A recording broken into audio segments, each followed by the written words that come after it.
जब आप ध्यान करते हैं आप योगी बनते हैं। जब आप दूसरों को ध्यान कराते हैं तब आप योगीश्वर बनते हैं। अब योगी से योगी बनने तक तो कठिन है कि खुद ध्यान करना है, एक डिसिप्लिन रखना है, लेकिन योगीश्वर बनना बहुत आसान है। एक बार योगी बन गए ना तो दूसरों को कराना शुरू किया तो योगीश्वर तो आसानी से ही बन जाएंगे। तो ये भी चीज समझ में आई कि योगी से योगीश्वर आगे है। तो अगर हमें योगीश्वर बनना है तो हमें दूसरों को कराना ही है, सिखाना ही है। तो आज हम 17 प्रिंसिपल पे बात करेंगे, क्योंकि ये अब समझो जैसे वो समरी हो गई है, पूरे प्रिंसिपल्स की अब समरी आ गई है। तो जो प्रिंसिपल एक बार जब हम देखते हैं तो 17 प्रिंसिपल ये कहता है कि सभी गांव, कस्बों और शहरों में पिरामिड ध्यान केंद्र स्थापित करना। अब इसकी क्या जरूरत है और इन्हें अपने जीवन में उतारें, क्योंकि जब तक जीवन में उतारेंगे नहीं, कितने भी आप एनलाइटेंड हो जाओ, कितने भी आप महान हो जाओ, लेकिन सामूहिक चेतना में रहना, समूह में ध्यान करना, समूह के साथ सेवा करना, ये बहुत जरूरी है। अगर ऐसा नहीं होता तो पत्री सर तो आखिरी समय तक लोगों से मिलते रहे। अब हम करते हैं 18 प्रिंसिपल। हमारा 18 प्रिंसिपल ये कहता है कि अपने ध्यान संबंधी अनुभवों को प्रकाशित करना। अब इसकी क्या जरूरत है, क्यों लिखने हैं और लिखकर दूसरों को हमें देने हैं अपने ध्यान अनुभव? क्योंकि आज हम जो संतों की जीवनियां पढ़ रहे हैं, उन्होंने लिखी है तभी तो पढ़ रहे हैं। अगर वो लिखते ही नहीं तो हमें क्या पता चलता। अगर वेद व्यास जी ने महाभारत नहीं लिखी होती तो हम तो इस ज्ञान से बिल्कुल ही अनजान रह जाते, ज्ञान हमें मिलता ही नहीं। वाल्मीकि जी ने रामायण ना लिखी होती तो हमें ज्ञान ही नहीं मिलता। हमें कैसे पता चलता कि वो पहले रत्नाकर डाकू थे और फिर बाद में राम सिमरन करने से वो महर्षि, वो ब्रह्म ऋषि बन गए। तो जब हम आज दूसरों के अनुभव पढ़ के हम प्रेरणा ले रहे हैं, आज हम जब अपने अनुभव लिखकर प्रकाशित करते हैं, तो हमारी यात्रा में हमारे साथ क्या क्या घटित हुआ उसको पढ़ के दूसरों को प्रेरणा मिलती है। अब ये जो हम यहाँ पर धरती पर आकर अनुभव लेते हैं, ज्ञान के अनुभव, आत्मा के अनुभव जो लेने आती है आत्मा धरती पर, ये हम एक तरह का धरती का कर्ज उतारते हैं। जैसे आप किसी जगह किसी जाते हो तो अभी आप रूम लेते हो तो रेंट देते हो उसका। आप 4 दिन कहीं घूमने गए और आपने रूम बुक किया तो रेंट तो देना ही पड़ेगा ना उसका, फ्री में तो नहीं। अब फ्री में तो फिर व्यवस्था अलग तरह की होती है, वहां हमें पसंद भी नहीं आता है। तो कुछ भी ब्रह्मांड में फ्री नहीं है। अगर हम यहाँ धरती पर आकर धरती के सारे भोग भोग कर अनुभव प्राप्त कर रहे हैं तो हमें धरती का कर्ज उतारना है, हमें किराया देना है इस जगह पर रहने का। तो वो जो हमने ग्रहण किया है अपने जीवन में, आत्मा के जीवन के ध्यान के जो अनुभव ग्रहण किए हैं, अगर हम उन्हें वो लिख देते हैं तो वो हमने कर्ज उतार दिया, ताकि अगर वो कोई पढ़ेगा तो उसका जीवन बदल जाएगा। और इससे क्या होता है, दूसरी बात ये भी होती है कि जब आप खुद ही 2-4 साल बाद, कुछ दिनों बाद अपनी ही डायरी निकाल के पढ़ते हो तो आपको इतनी हैरानी होती है कि पहले सोच कैसी थी, अब सोच कैसी मेरी हो गई है। तो ये एक रिकॉर्ड होता है हमारा अनुभवों का। तो इसीलिए ये कहा जाता है कि हमें अपने ध्यान संबंधी अनुभव जरूर प्रकाशित करने चाहिए। अब प्रकाशित करने का ये भी है कि आप शेयर कर सकते हो, आजकल तो डिजिटल फॉर्म भी है, तो आप अपने अनुभव शेयर कर सकते हो। तो उससे दूसरों को प्रेरणा मिलती है। अब जैसे पीएमसी पे कितने लोगों की यात्रा, आत्मा के अनुभव हैं, तो उसको सुन सुन के कितने लोग ध्यान से जुड़ रहे हैं। तो ये अनुभव प्रकाशित करना ही है। तो आपका जो भी अनुभव है जिससे आपका जीवन बदला है, आपको वो जरूर शेयर करना चाहिए। चाहे वो डिजिटल माध्यम से शेयर करो, चाहे वो लिख के शेयर करो, आपको जरूर करना चाहिए। और जब आप लिखते हो तो आपको खुद ही एक अपनी आत्मा की प्रगति का एक मापदंड पता चलता है कि मैंने जीवन में क्या क्या अनुभव किया और कैसे मेरी ग्रोथ हुई। तो पत्री सर ये कहते थे कि हर किसी के ध्यान के अनुभव, हर किसी के जीवन के अनुभव और हर किसी के ट्रांसफॉर्मेशनल, कैसे रूपांतरण हुआ उसके सपनों के अनुभव, ये तीनों बहुत महत्वपूर्ण हैं। तो हमें उनको एनालाइज नहीं करना, लेकिन सारे महत्वपूर्ण है अनुभव। अगर किसी ने अपने जीवन में बहुत दुष्कर्म किए हैं और फिर वो ध्यान में आके बदल गया, तो हमें फिर उससे ये शिक्षा मिलती है कि ऐसे कर्म नहीं करने चाहिए जो बाद में भोगने पड़ेंगे। कई बार हम आध्यात्मिकता में भी बहुत अतियां कर लेते हैं, लेकिन जब दूसरों का अनुभव सुनते हैं तब लगता है कि नहीं, मध्य मार्ग में रहना है, कहीं भी अति करनी ठीक नहीं है। तो ये चीजें दूसरों के अनुभव सुनने से ही पता चलती हैं। तो इसीलिए पत्री सर ने मुझे कहा कि मुझे आपके जीवन के और ध्यान के अनुभवों पर एक पुस्तक चाहिए।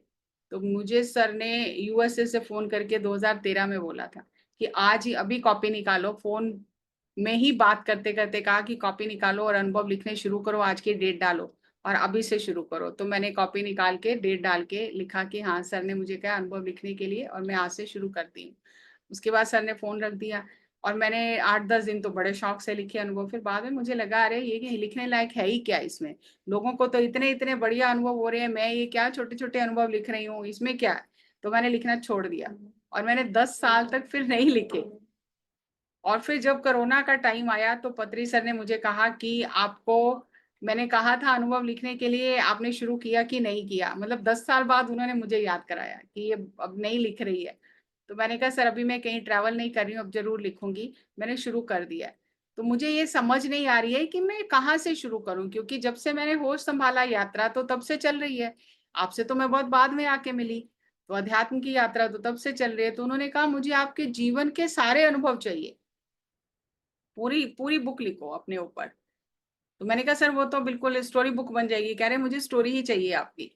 बड़ी हैरानी हुई, तो मैंने वो बुक फिर धीरे धीरे बनाई और सर के रहते बन गई। लेकिन बस वही था कि मुझे लगता था कि मेरी बुक में तो इतना कुछ खास है नहीं, और मैं बाकी काम करती रही और मैं सर को साथ साथ ये कहती रही सर बुक लिख दी है मैंने, पर अभी ना उसे सुधारने का टाइम नहीं मिल रहा, एडिट करने का टाइम नहीं मिल रहा, पहले ये काम कर लूं, फिर ये काम कर लूं, फिर आपकी बुक लिख लूं, फिर आपका ट्रांसलेशन करवा लूं, ये सब पंजाबी की बुक्स बना लूं। ये मैं हंसती रही उनके साथ, लेकिन मैं उस गहराई को नहीं समझ पाई। और फिर एक टाइम ऐसा आया कि जब सर ने बिल्कुल ही बोलना चालना बंद कर दिया, तब मुझे बहुत बेचैनी हुई। जब मैसेज आ गया कि सर बॉडी वेकेट कर रहे हैं, तब मैंने 2 दिन रात जाग के उसका सुधार किया, प्रिंट आउट लिया और दौड़ के गई हैदराबाद की मैं एक बार सर के हाथ में ये बुक दे दूं।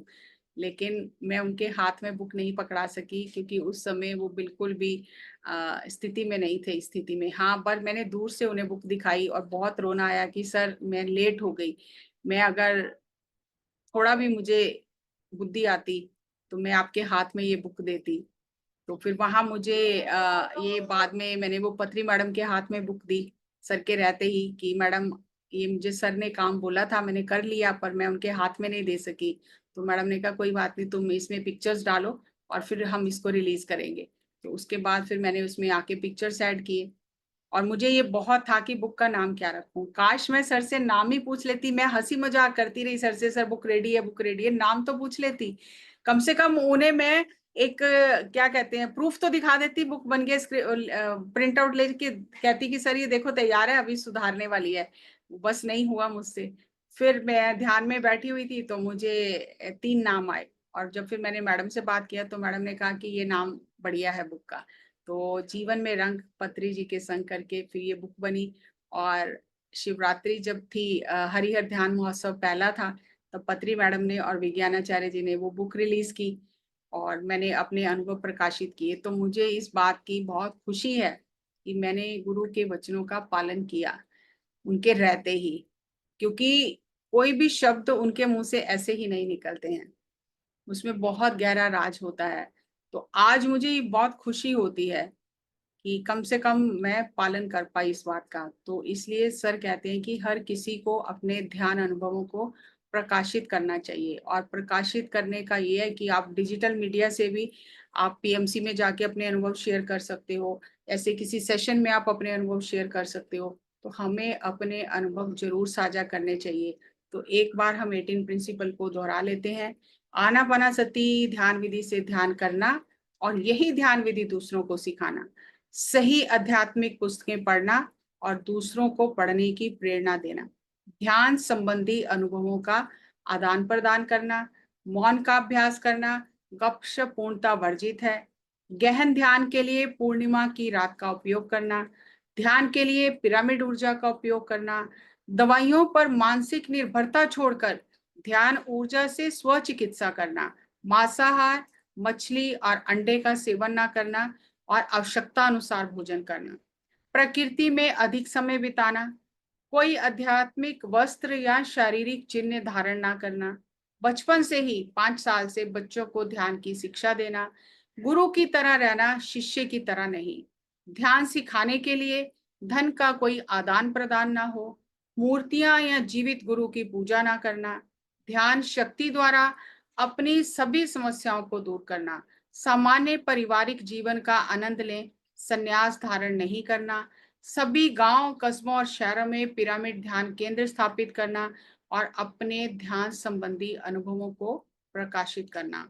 ये 18 प्रिंसिपल सिद्धांत सर ने हमें सत्य की खोज करके सिद्ध करके दिए कि हम ये रोड मैप लेकर चल पड़े और जरूर हम पहुंच जाएंगे। जो लक्ष्य हमारी आत्मा ने बनाया है जरूर उस तक पहुंच जाएंगे। तो हम इन अनुभवों को, इन सिद्धांतों को जीवन में उतारें और अपने अनुभव साझा करें। और जहां भी आपको पता चले कि कोई केंद्र है तो कुछ ना कुछ सेवा जरूर करें। कहीं पिरामिड बन रहा है तो अगर आप घर पे पिरामिड नहीं बना सकते हैं तो आप कहीं ना कहीं अपना सहयोग दे सकते हैं। तो वो भी हमारा एक केंद्र में सहयोग देना भी केंद्र बनाने जैसा ही है। तो हमें इन सब चीजों का ध्यान रखते हुए आगे बढ़ना है और इस ब्रह्मांड में कुछ भी फ्री नहीं है। जब आप लेने देने का बैलेंस रखते हो तो यूनिवर्स आपकी मदद करता है, और अगर आप देते नहीं हो, लेते ही रहते हो, तो समय से वो ज्ञान भी काम नहीं आता, भूल जाता है। और मैंने रश्मि जी हैं, मैं उनसे रिक्वेस्ट करूंगी, एक दिन उन्हें बुलाऊंगी, पुणे से हैं, मैं उन्हें जानती नहीं। उन्होंने मेरा पीएमसी पे इंटरव्यू बहुत लोगों ने जैसे सुना तो उन्होंने सुना, तो धीरे धीरे उन्होंने फिर नंबर ढूंढ के मुझसे बात करनी शुरू की।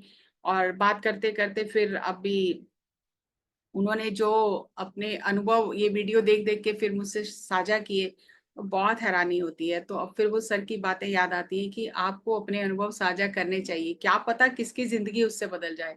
तो ये एक तरह का सोल कॉन्ट्रैक्ट है। अब पूरी दुनिया में कौन कौन सुन रहा है मुझे नहीं पता, लेकिन कहीं ना कहीं मेरी आत्मा का उनसे कॉन्ट्रैक्ट है। तो वो सुनकर उन्हें मार्ग मिल जाता है, रास्ता मिल जाता है, जबकि हम जानते भी नहीं होते एक दूसरे को। तो आत्मा अपने आप जहां जिसके साथ उसका लेन देन का संबंध होता है तो वो अपने आप पूरा कर लेती है। तो इसीलिए ये ध्यान अनुभव साझे करने बहुत जरूरी है। कि पता नहीं किस किस का आपने कर्जा देना है।